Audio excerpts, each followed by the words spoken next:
Good evening, and welcome to the Wyoming County Cultural Center at the Dietrich Theater. I'm Erica Rogler, Dietrich Theater Executive Director, and I'd like to thank you for joining us for our free screening of Snakes on a Plane with Rick Koval, so there'll also be snakes in a theater.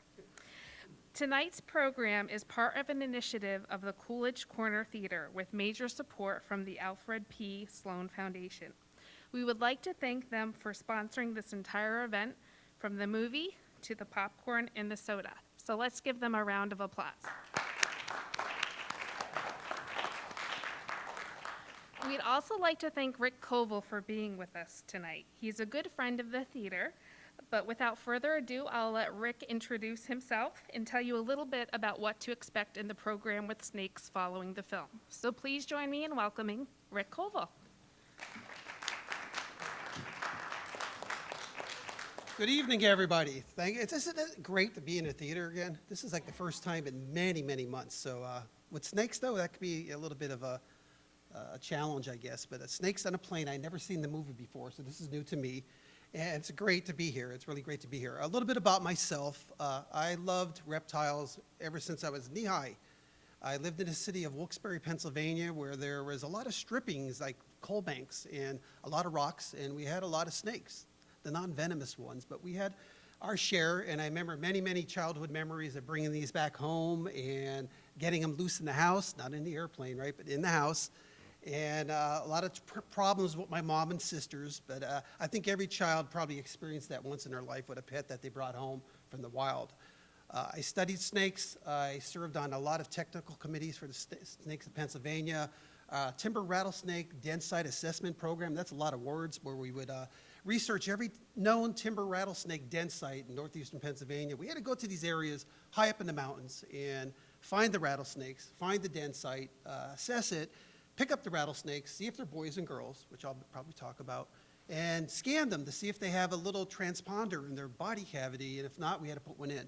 So I had a lot of experience with venomous snakes and non-venomous snakes. I served on the first reptile and amphibian survey called the Herpetological Atlas back in probably the 90s it was. And I was one of the state's leading contributors. So I had a passion for reptiles and amphibians, even at this stage of my life. I adjunct at Keystone College, and I teach herpetology throughout the seasons, not in the winter, but usually in the springtime, where I have a lot of fun searching for reptiles and amphibians as well. And some of you might recognize me that we did quite a bit of TV shows on Pennsylvania Outdoor Life, where we would do reptiles and amphibian surveys, or we would visit a timber rattlesnake den site and talk about it and the science of it and why they're important, why they're rare, and many other snakes as well of Pennsylvania, northeastern Pennsylvania.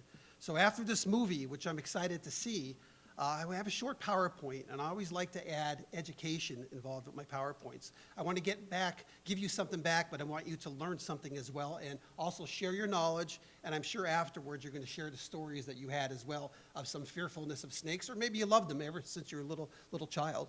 Or like Erica right now, you might touch one, right? Yeah, so we might have a first timer here. And afterwards, after the PowerPoint, I did bring 3 of my favorites, and 2 you might be able to touch and hold, and the third one we won't hold, but we'll get up close and personal with it. Its name is Justin Timbersnake, so I think you know what it is, right? So without further ado, let's see this great movie and have fun. And I said, if someone's wiggling your popcorn bag, I'll check my lids and let me know, and we'll see if it's one of mine. I hope not. But have fun. I heard thousands of stories why people are fearful of snakes. And I thought I heard it all, and I probably could share some of those stories with you. But is anybody afraid of snakes, or your first encounter of why you are scared, or you're not no longer? But anybody have any experiences with snakes that frightened you at one time or the other in the past, future? What's yours? If you're right, actually, just like, are you afraid of your brother? Your brother probably bites, right, at one time. How about your big dog, right?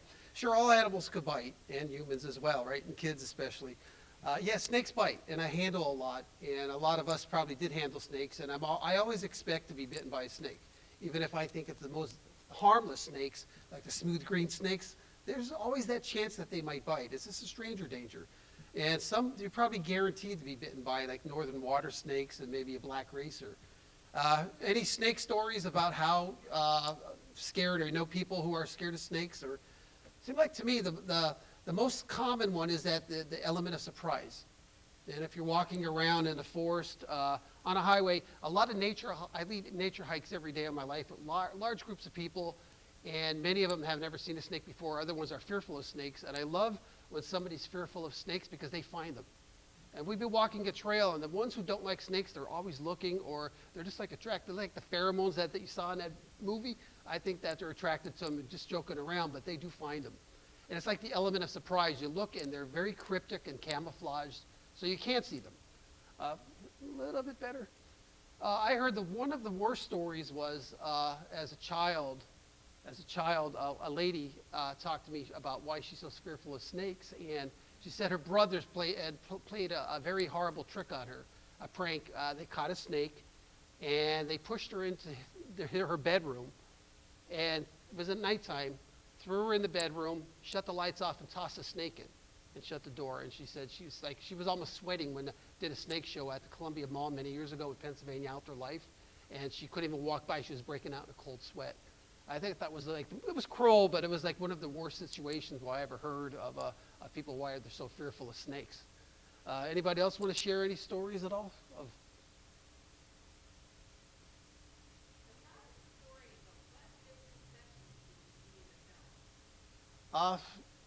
The way what I saw, there's a couple of snakes that were non-venomous. I saw a corn snake. Snakes usually don't attack you. They use that venom for, what do you think they use the venom for? There's two reasons. Well, yeah, warning off, right? It could be like leave me alone strike, or yeah, self-defense. And also most of the venom, what do they use venom in nature?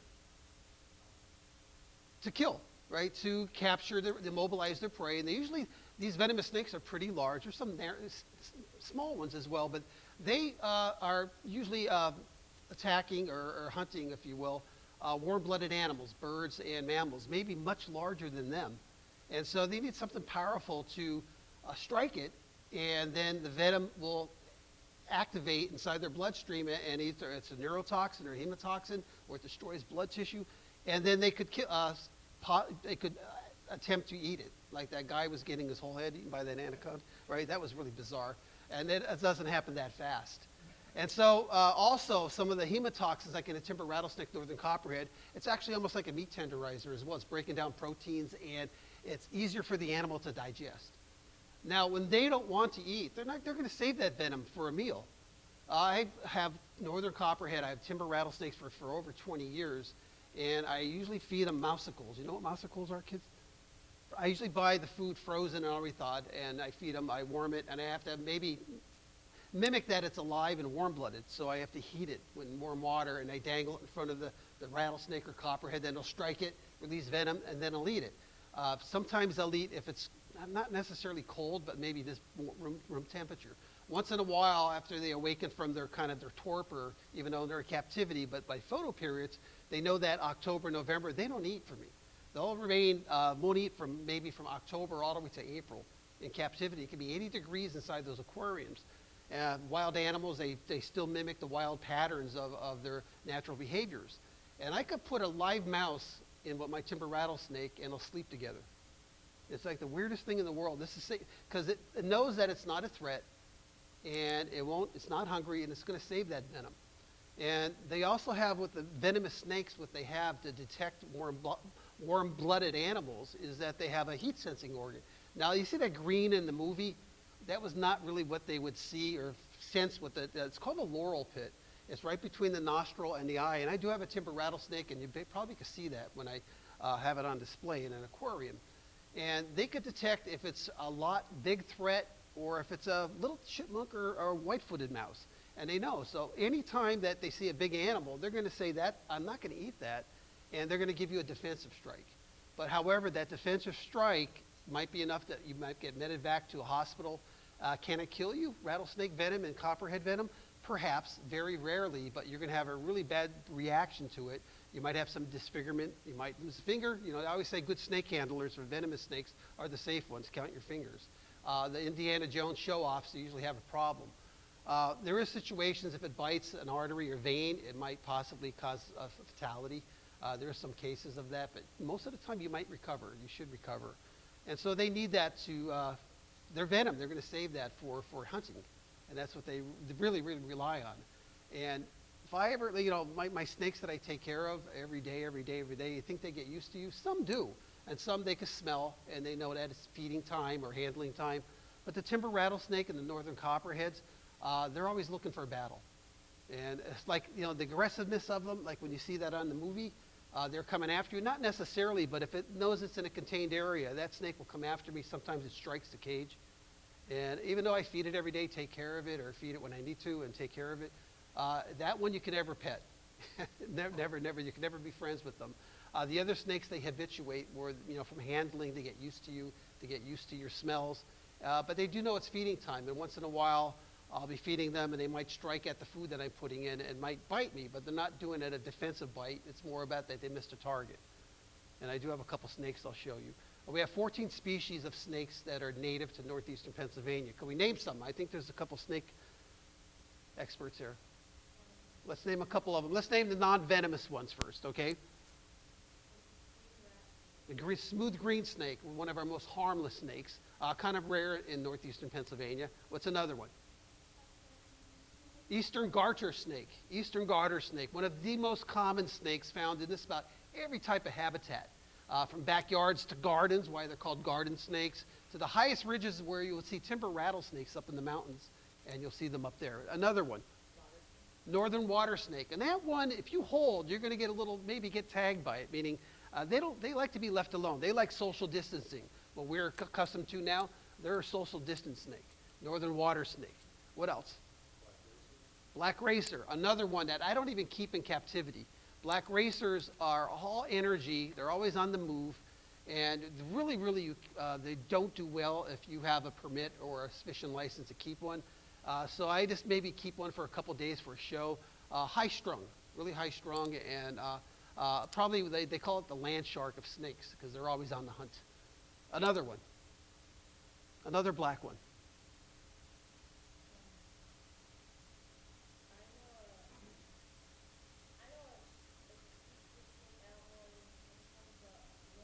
Eastern, you know a lot. Eastern milk snake, which is one that has a lot of patterns on its back, almost chestnut colored. And actually I have one, so you might be able to hold that one. So it's misidentified as a northern copperhead because of the copper saddles, if you will, markings on it, on its body. It's a long, narrow snake, though. Black rat snake. And many in the Wyoming Valley, Wyoming County, along the Susquehanna River, and they're arboreal, meaning that they're tree climbers. They could climb just about any surface, from telephone poles to telephone lines to trees, and they hunt up in trees. And there was some research done on black rat snakes where they're up several months in the summertime up in trees, never come down. And they hunt squirrels, chipmunks, and birds. And bird eggs, they'll eat. Okay, what else? We have a couple more. How about the two venomous snakes, which are in this region?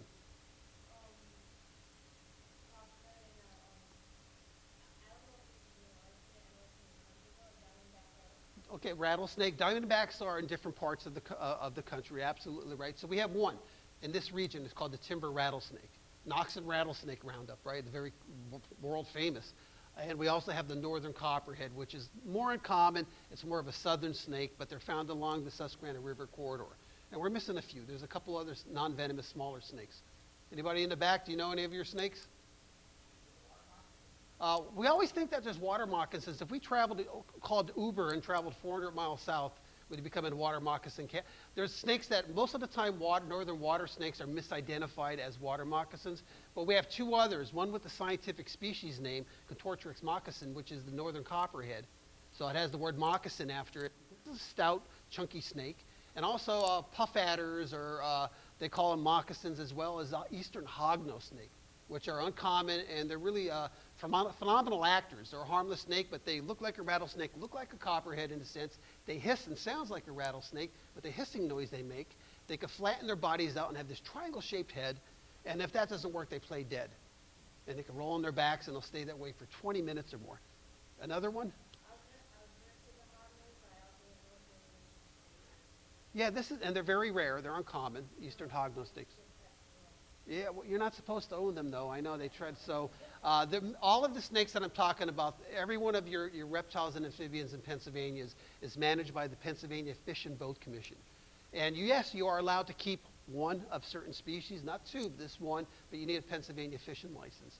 And other ones, you might need a special permit, either a scientific collector's permit or a timber rattlesnake permit or a northern copperhead permit. So they are protected and regulated. And there's a lot of good reasons for that. And so also we have a couple other non-venomous snakes. We have the smaller ones. What's that? Corn snakes, that's a cousin of a milk snake, but they're not even in our state. They're more southwest of here in adjoining states, West Virginia, and they're also down in the Jersey area and south. So corn snakes. But there was one on the movie that was hunting, which would never do on those people, the passengers. And so we have a couple others. They're really small, and sometimes you don't see them. Northern brown snake, one of the first snakes I ever found as a child. They called that the city snake. If you go to Philadelphia, you probably find a northern brown snake. And they're all brown, 12, 13 inches, harmless snake. They eat slugs and earthworms. And you have a cousin, if you go up to Ricketts Glen State Park in the higher elevations, you have a beautiful snake called the northern red-bellied snake. It's brown on top and a beautiful scarlet red belly. And it's a cousin of the northern brown snake, another harmless snake. And what separates the two is elevation, where they live. Bottomlands and higher elevation, the northern red-belly snakes. Also, one of the most secretive but common as well, it's very skinny, it's long, it's dark, it has a yellow belly and a ring around its neck. I just said the name.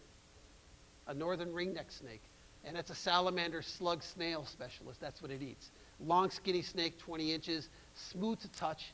So it's a very harmless snake as well. Very common, but you don't often see them. They're called fossorial, where they're under rocks and foraging and hunting those animals that hide under the rocks, especially salamanders. And I think we have maybe one more that's very, very, very rare. And if you go along the Delaware River in Monroe County and maybe Wayne County in the sandy soils, it's called an eastern worm snake. An eastern worm snake is one that's truly underground, hunts earthworms and other animals, insects and bugs. And this one, it's almost so slippery. It's a scale, it's a reptile, but it has such a strong, stout neck because it burrows under the sand, hunting. And literally, if you find one and hold it in your hands, it has a kind of a wedge-shaped nose, and it'll peel through your fingers. You could hold it as tight as you could, and it'll work its way through its fingers and get out of it. It's like a burrower. And they're very, very rare and hard to find. Some people who look for them after a heavy, heavy, heavy rain, when the soils are saturated, they might come a little bit closer to the surface. So did we leave any out? I think that's about 12, 13. Northern copper, timber rattlesnake, again, red belly snake, northern brown. I think we got them all. And my stories, I handled a lot of snakes, and I was never scared of them, but there's a couple times where I was, quote, by observation of others that I was scared. And I'm going to share a couple stories, and one was kind of recent as well. One of the first stories was doing a Pennsylvania Outdoor Life episode, and we went to a timber rattlesnake den site.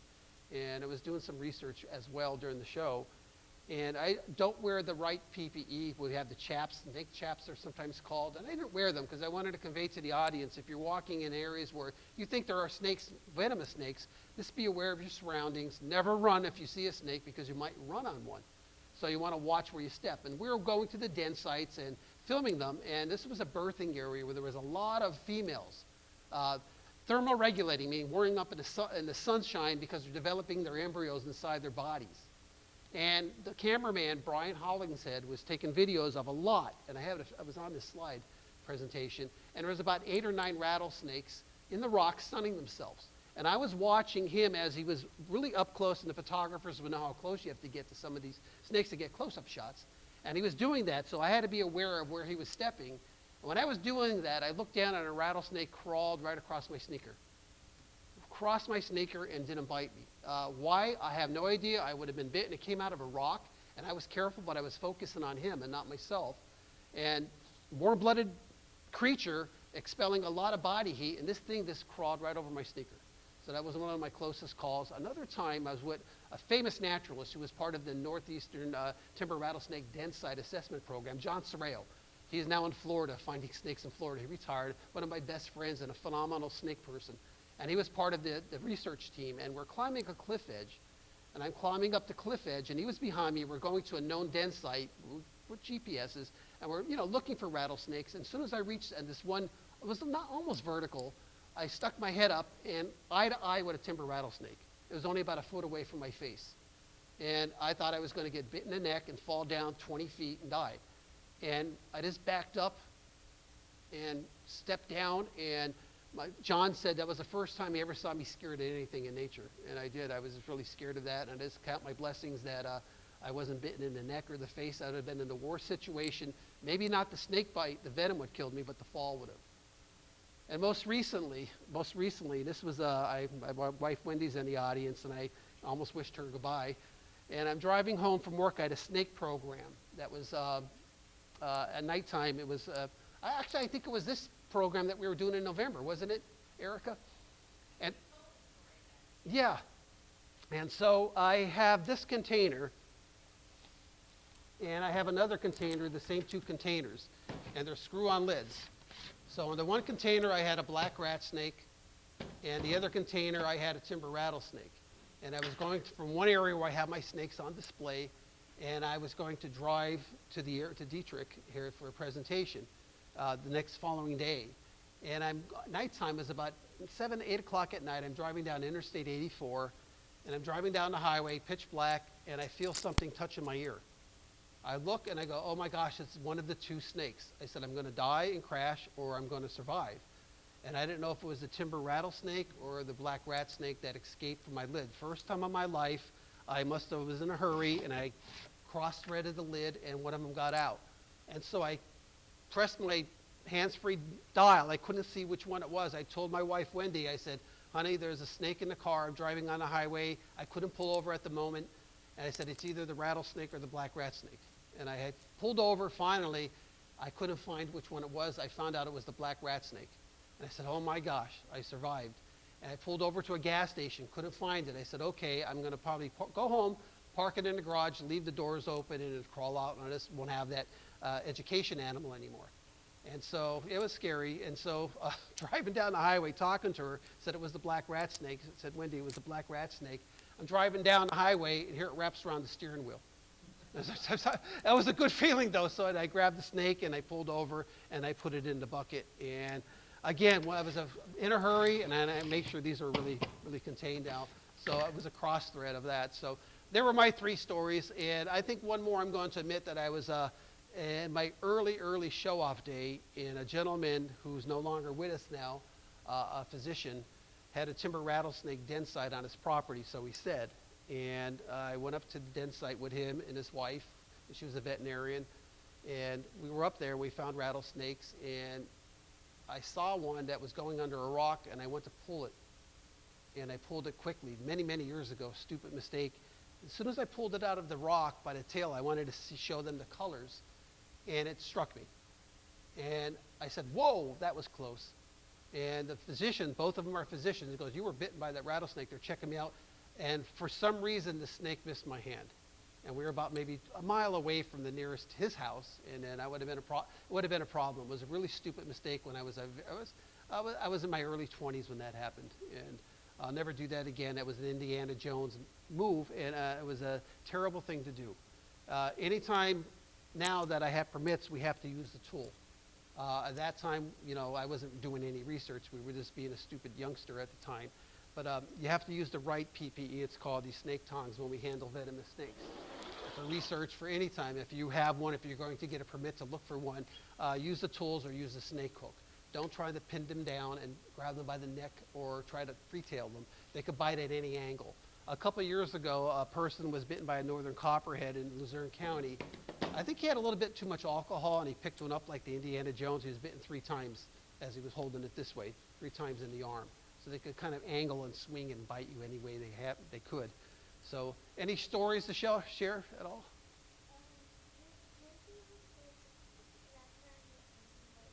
Oh, sure. And you saw that in the TV show, right? I mean, in our movie, right, with they're wrapping around those big constrictors. They're called constrictors. And we have a couple snakes that are constrictors. We have the black rat snake, which is a constrictor, and the eastern milk snake. So we have 2 constrictors. And that's a method, that's an adaptation how they could also eat big prey. They don't have venom. What they do, they have lots of rows of sharp teeth. They grab the animal. It could be by the foot, it could be by the back, and they have immediately really quick reflexes where they wrap around and constrict. Every time the animal exhales, they squeeze tighter. Every time the animal exhales, they squeeze tighter so it cannot breathe any longer. It suffocates, then they can safely eat it. Now, how does a snake eat such a big animal without choking? Or how do they fit it in their mouth? They can expand that way. We do too. Ever see people at buffets? But how do they first get it into their mouth without using any hands? All snakes could do this, and some are masters at it. Right, they could unhinge their lower jaw. So it doesn't go wide, but it goes long. It goes downward. And so they could almost swallow something, consume something almost 3 times the width of their head. It's amazing to see that. The rattlesnake I have could eat a gray squirrel. When you see the look at the head, you say, wow. The milk snake I'm going to show you, that eats large mice. Large mice, and that head is so small. It's amazing that they can do that. So constrictors, that's the strategy for how they hunt, and they can constrict. And there's other ones, eastern garter snake, northern water snake. They eat their things alive.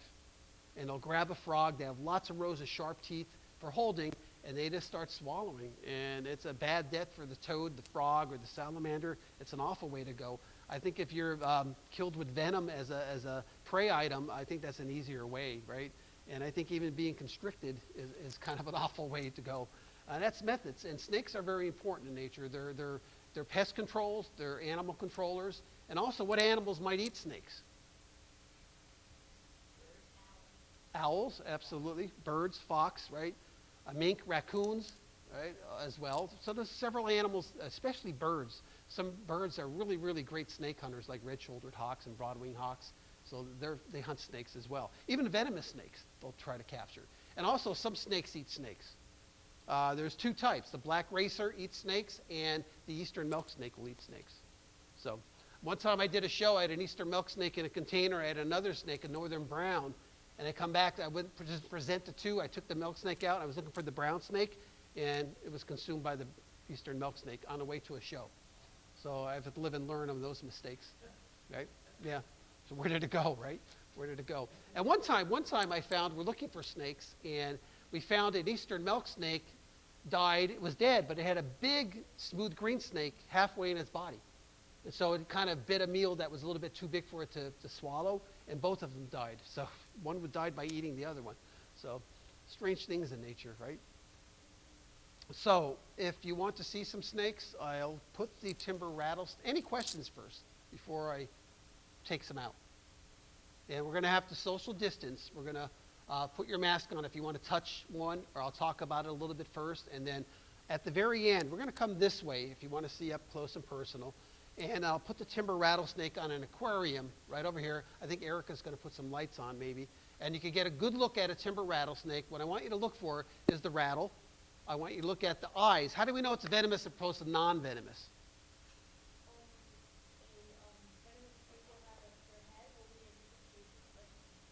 Very triangle shaped, right. Absolutely. What other ways? Yeah, absolutely right. So at least on the northern copperhead and the timber rattlesnake, the eyes are elliptical, like a cat eye. While non-venomous snakes, their eyes are human-shaped, round pupils. Now that we have to get really close to see that. So sometimes it might be too close, right? The third way is hold one and see what happens. It's like in the movie, right? So, but guess what? Guess what though? They might have a dry bite. So a venomous snake could control the amount of venom. They can inject venom from both fangs, and it could be a dry bite. And some people that are bitten by a timber rattlesnake in the southwest or the southeast, where they have a lot of these snake roundups, they think they're immune to rattlesnake venom, and they become these snake worshipers. And that's not the case. Eventually, it's going to happen to them, and they're going to have a reaction. That probably was from a dry bite. So, any other? So what I'm going to do is I'm going to put the aquarium up first, and I'll take probably the smaller one out first, and then I'll take the big black rat snake out that I have. So give me a moment. We have to put the mask on. Rattlesnakes don't often rattle. You could be at a den site, and some will rattle when they feel that they're threatened. Other times they don't. They use their cryptic pattern to remain unnoticed, and it's very remarkable how that could happen in the woods. Or if they feel threatened from a far distance, you might hear them from 30 feet away. Now, snakes really can't hear, but they feel vibrations. But they have good sight for movement as well. And so that's a black-faced timber rattlesnake. And it's rattling right now. So I'm going to take out another snake. I'm going to get my mask on. And how do you tell the age of a rattlesnake? Do you count the rattles, the segments of the rattle? It's usually by the length and the size, but every time they shed their skin, they produce a segment, a button of that rattle. So maybe you might see a rattlesnake that has 4 rattles, a little quiet buzz. You might see one that has 16 rattles on it with a loud, loud buzz. But they break off, and dead sites, you'll find rattles all over the place. They snap off. It's almost like made what your fingernail is, keratin. And it's amazing. You could have a rattle, that one that you found, and shake it. You can't shake it that fast to make that rattle sound of what they could do. So it's amazing how fast their body motion, the muscle contractions are on them to make that buzzing noise. But also non-native snakes, non-venomous snakes could rattle as well. Black rat snakes and black racers are especially in dry leaves. They make a buzz, and it sounds almost like a rattle too as well. I can't yell at them to stop, say, stop that. So inside here I have a harmless, beautiful snake. I had her for years, about 40 inches long. So this is an eastern milk snake. And you notice I didn't grab it by the head, and I never do. There's no reason to. If you have to grab a snake by the head, you're going to expect to be bitten by it. So I kind of make tree branches, and I let it just hang. Some snakes are afraid of heights. Other ones will slither down, but the eastern milk snake's pretty good. It just likes to, it's not a climbing snake, but it'll stay motionless, or it might crawl around on your hands. So if you want to come up and touch it or feel it. Now, reptiles and amphibians, what's the difference? How do we know a reptile from an amphibian? What separates the two? Water? Do we agree with this gentleman? Most of us water? No. So is a sea turtle, is that a reptile or amphibian? Water snakes, right? Okay. So some snakes frequent water, eastern ribbon snakes and northern water snakes. Other ones are more in dry habitats. So what's the difference between the two? It's an old bio lesson. What's on the skin of a snake? Scales. What's on the skin of a slippery frog? Slippery skin. So that's one way. How about the turtle? Is that a reptile or an amphibian? Because the shell is all scales, hard scales, right? Even the legs, the head. Also, how about a lizard? Lizard, is that a reptile or an amphibian? Lizards are dry and scaly, right? And how about a salamander? Amphibian. So what's the word amphibian? What does that mean? Easy way to remember this. What's a baby frog called? Tadpole. What happens? It metamorphs into a frog. When a turtle hatches from an egg, what does it look like? Baby turtle, right? So the word amphibian means 2 lives. So from an aquatic environment, usually they lay their eggs in water, it looks like a tadpole, or a baby salamander. It looks like a long tadpole, and then it metamorphs into a salamander or a frog or a toad. And while snakes, turtles, and lizards, they have dry, leathery eggs that usually they lay their eggs on land. And so when they hatch, they look like a baby lizard, baby snake, baby turtle. So that's the difference. And this one has scales, but it's going to feel slippery. So this has really smooth, unridged type of scales. Anybody single file want to come up and hold, or you want to touch? And we'll work with you. What do you want to do? Want to touch first? Or do you want to hold? You want to hold? Okay, so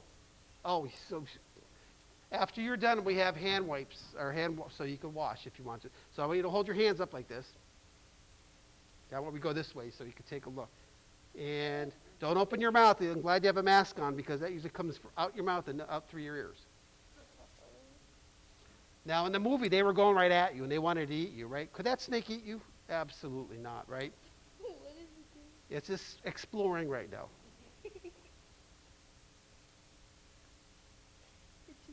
It tickles.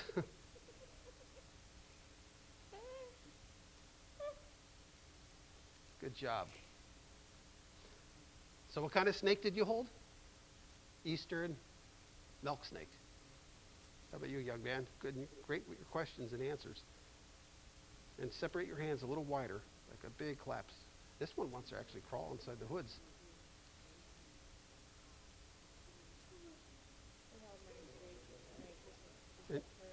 Is it? Yeah. How about wild ones? Do you have pet snakes, or do you have wild ones? Wild. Wild? Yeah. Garter snakes probably, right? What else? I caught one racer snake. I've also had my meetings with copperheads before too. Hopefully very careful, right? From a distance, right? Yeah, I don't want to hear that otherwise unless you have that tool, okay? But you have to have a reason to pick up venomous snakes, and I think your mom and dad will not like that, right? Good job. Anybody else want to hold the milk snake? Absolutely. So big fingers. Does it feel slippery? Like slick, Yeah, right? yeah. Very slick, right? These are common snakes found in, is everybody from Wyoming County? Very common, but they're kind of secretive. You'll find these along ag lands, along the Susquehanna River. You'll find these up in the high mountain, rocky ridges as well. So they're kind of a really wide-ranging. They can eat snakes and they eat rodents, so and maybe small birds. He's scared of it. He's scared of frogs, so he just wants to touch it. That's what we do. We're going to do one at a time, okay? One at a time, and then. Okay. So this is a constrictor. So if that was an animal that wanted to, a mouse, it's going to bite it and wrap around that mouse about 4 or 5 times, coils. It's amazing what they could do, and that little head can eat the largest mouse. Good job. Yeah, he's content. Yeah. Oh, I feel his strikes now. He's like, once you start pulling away, he like really like. There you go, young man. Blind like that. Yeah, just give him some fingers and some branches, and he's going to start finding your arm as a platform. Even though they're not tree climbers, they have tremendous balance. Unfortunately, the milk snake, it has those kind of coppery colored patterns on its back, and they've been killed, persecuted for many years. People think that they're copperheads. So they're not. They have a non-triangle shaped head, and they have a pattern on their head, while copperhead's going to have a solid copper colored head. Pretty cool, right? Yeah. Yeah, he does rip a little when you pull away. Yeah. Very strong. They're deceivingly strong, aren't they? Yeah. Yeah, so you can wash your hands too. Anybody else, Erica? Yeah. We have a question. Good. Now when my brother was right here standing, the snake was coming on the back and the other side was going sideways. Okay. Yeah, they could just move in a lot of different directions without legs and arms, right? Isn't that amazing? After about 8 years, she's finally going to hold one on these programs. Fingers up. There you go. Is it windy outside? You're shaking. No, you're doing a great job. Just let it go wherever it wants to. Where's Omar to see this, right? I know.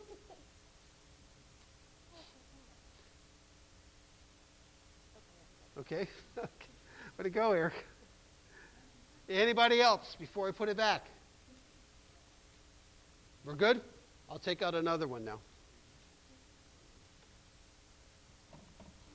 Well, let's make sure I put this lid on correctly. Right?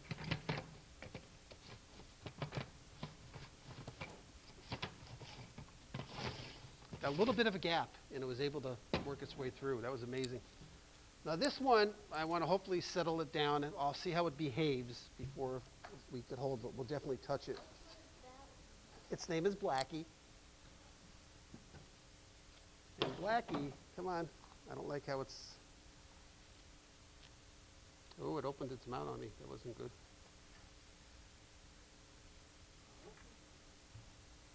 So Blackie's a black rat snake, and this is kind of one that I haven't had in captivity for only about 3-4 months now. And so this one probably I'll let you touch, but I want to control the dangerous end, meaning this has a big mouth with a lot of sharp teeth. And once in a while, remember Erica a couple years ago at the Tunkhannock River Fest program, a bolt of lightning happened and thunder, and I had a black rat snake, and it bit me in the leg because it heard the thunder and it got scared right in front of everybody. Snap. That's another snake story. So black rat snake, this is not full grown. These are the largest snakes in Pennsylvania. These will grow up to 7 feet long and probably as fat as my arm. And they're phenomenal tree climbers, egg layers. They lay about 35, 40 eggs. So they have, other ones have their eggs inside their body cavity. So black rat snakes, you see a lot at Howland's Vosburg along the bottomlands along the Susquehanna River. Big snake like this likes the sun, likes to heat up. You'll see these on roads. That's a long-bodied snake, and unfortunately, cars might accidentally, or hopefully not intentionally, hit them. So you might see some succumb to automobiles. You know, that happens every so often because they want the warmth of the road, especially in the early mornings. The road will heat up faster. But it's a long, long snake, powerful tree climber. It feels like I'm getting my blood pressure taken right now. That's how hard it's squeezing me, but it wants to hold on. Just like the movie, right in the airplane, right? That was so crazy, wasn't it? They're coming right at there, and they're leaping and jumping, and they're holding on. Usually a venomous snake, when it bites you, it injects the venom, and it lets go so quickly. It doesn't hang on there like it did, but that's all for Hollywood. So it was a good movie. First time you didn't fall asleep. Anybody want to touch Blackie? All right, so how about you help me unwind her? You could take her off me.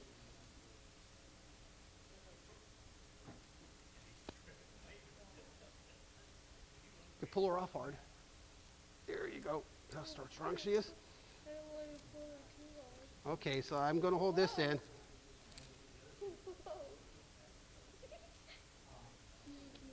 Pretty big, right? Yeah.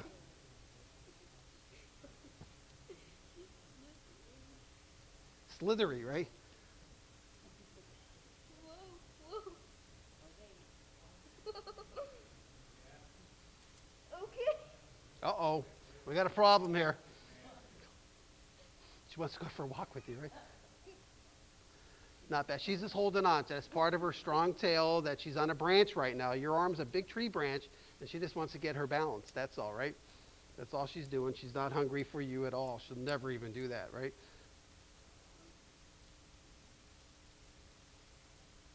There you go. I think she likes to rest on necks and shoulders. Want to put it around your neck and shoulder? No? Okay, it's worth a shot. Right? Now, have you ever seen these where you live? My dad once carried one down to my house, like 7 foot long. That's a big one, yeah. That's a huge one. Pretty heavy-bodied, right? Yeah. Was it pretty tame? No, it was wild, but it didn't hurt him or nothing. Yeah. I've been bitten by this one. I was dangling a dead chipmunk in the container in the aquarium, and it grabbed my arm. Big, big marks it leaves, so it's pretty impressive. Strong jaws, and unfortunately, and it's just a reaction, if you're bitten by a snake, these types of non-venomous snakes, the first thing you do is pull backwards, don't you? It's just an instinct, and guess what happens? You have lots of cuts and scratches, right? So the thing to do is, and that takes a lot of thinking and reactive patience, is just let it bite you, then it releases. It's going up my shirt. No, yes, no. Man, he is moving. Yeah. Yeah, kind of. You want it on your shoulders? Throw him up there. You want a double wrap here? Yeah, yeah. Nope, doesn't Not want a quite. double wrap. Not quite. There we go. Maybe There you now. go there. This is about going for, 5, 6, it's probably about 6 feet long. Yeah, He's a big one. yeah. Okay. Lots of room to grow. Here you go, Brad. This thing could easily eat a squirrel. Hey, buddy.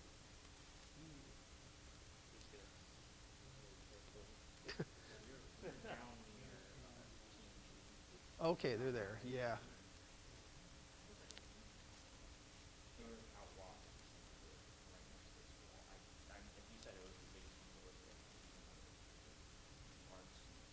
And black racers are equally as long, but they're usually fast. And these are a little more slower when they slither, and black racers are tremendously quick.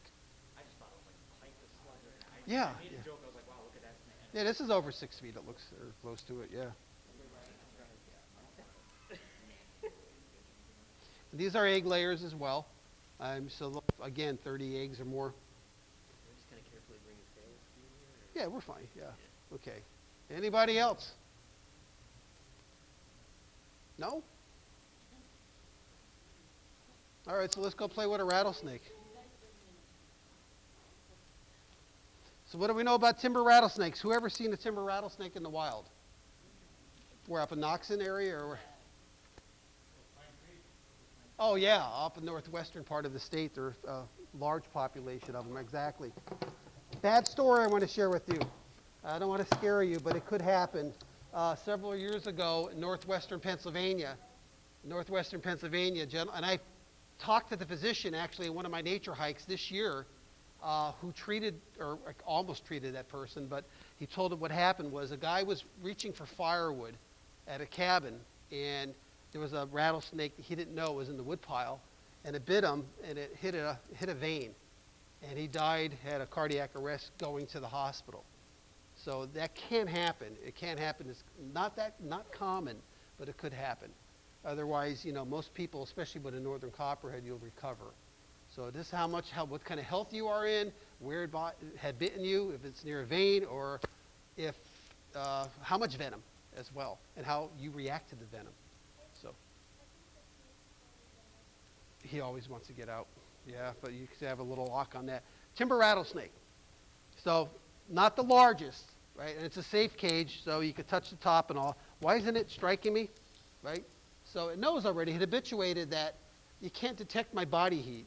But if I stuck my hand in there, I could guarantee I'll be going on a helicopter ride to a hospital, right? So, and it's coiled up. They could strike about 3 times, almost 2/3 the length of their body. So they could strike in a laying down position, or they could strike when they're coiled.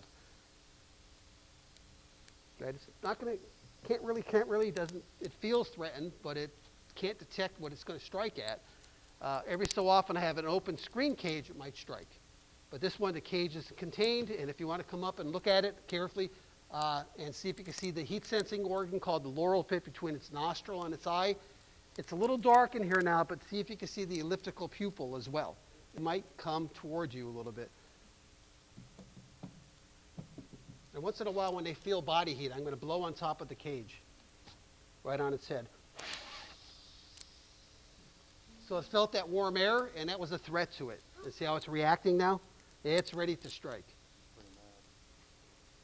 And say that wasn't from a mouse. This big body odor that really confused it, and now it's rattling and it's threatened.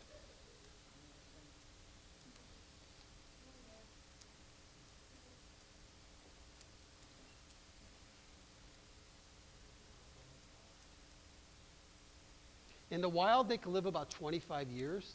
In captivity, probably add another 10 years to that.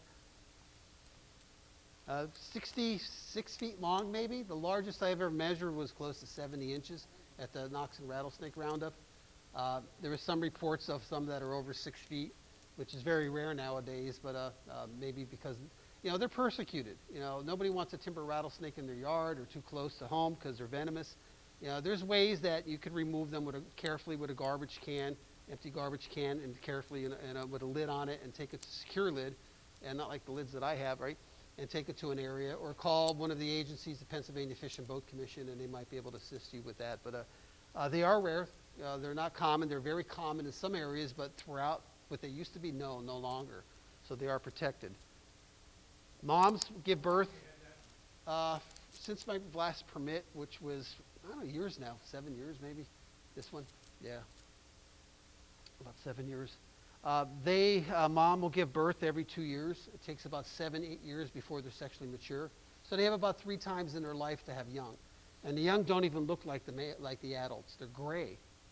And they almost look like a baby rat snake, a baby black racer. It looks like a young or neonate or juvenile, if you will. Eastern hognose snakes. They look like a lot of non-venomous snakes, and they have one little button, and they try to rattle it, and it doesn't make any noise. But they do have these elliptical pupils. Yes, sir?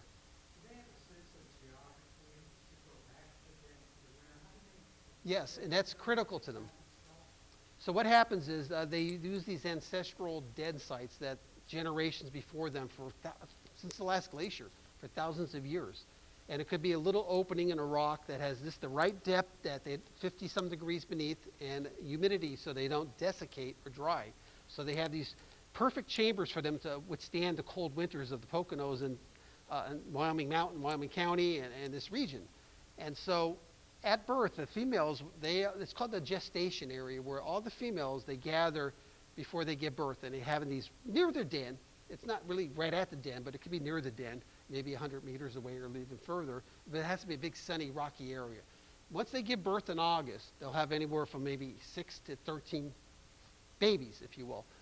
And it's critical for those young ones, they stay with the parent even though there's no maternal care. She's not protecting them, but they need to follow her scent trail to that winter den. If they don't do that, they're going to be in trouble. They might not live. So it's critical for them to then have this amazing recall where they can venture up to 5 miles away when they get a little more mature and go back to that same opening miles and miles away so they don't forget. A lot of it has to do with instincts and magnetic navigation from iron oxide crystals in their head to scent as well. So remarkable animals, and you could destroy a den site and take the rattlesnakes and put them to another den site, they're going to leave. They know to go back to that den site. So it's almost a fruitless, pointless way to relocate them. And very rarely does it happen to they accept the other den. So it's equally important to protect the den as it is the species. And that's what the Pennsylvania Fish and Boat Commission does, is protect known den sites, which was research projects that we were doing for years. And so they could put buffer zones around them. Don't build a wind turbine here, but build it over there. And things like gas lines as well to avoid the conflict. So they try to do the best that they could to avoid that, to protect the species. So, but it's a good question, yeah. And other snakes, it's funny that a lot of other snakes will sleep with them in the winter. Black rat snakes, black racers, hognose snakes. And guess what happens when it gets a little warm? The black racers now said, I have a bed and breakfast. So they emerge, and if they're warm enough, meaning the temperature warms up, they might eat rattlesnakes coming out of the den. So it's kind of a weird kind of sleep mate, isn't it? They're going to eat you when you wake up. Neat animals. These are snake tongs. This is what we use to pick them up. You ever used these before? Since you mess with copperheads, right? This is what you want to mess them. Here, you ever use them? Here. So this one allows you to grab the animal, squeeze your sister's arm. And it's not going to hurt you. You can squeeze it tight and it doesn't hurt. No. So it provides very little stress and pressure to the animal that you can safely pick it up and get it out of harm's way. But if you're doing what we do for research, we put them in different areas in tubes, and we inspect them to see if they're male, female. So they're called snake tongs. And some longer handled ones, some shorter handled ones. You want to try? Want to touche to your brother?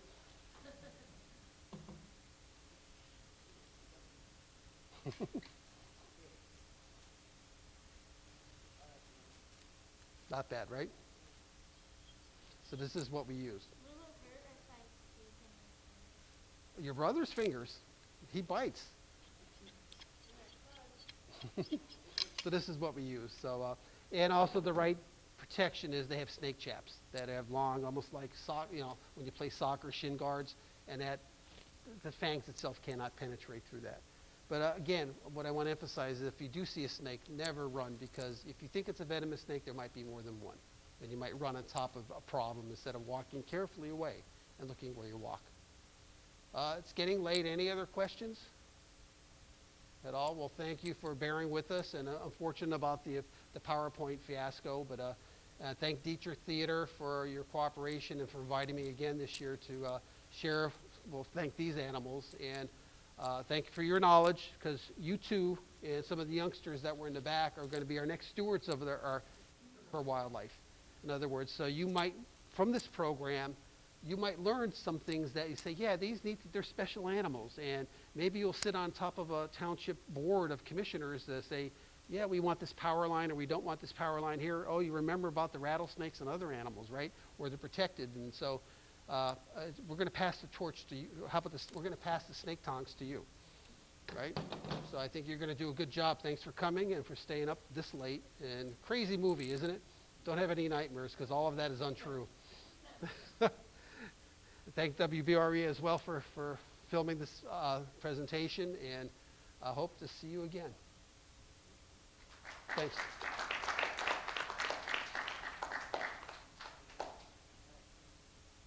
We didn't know what to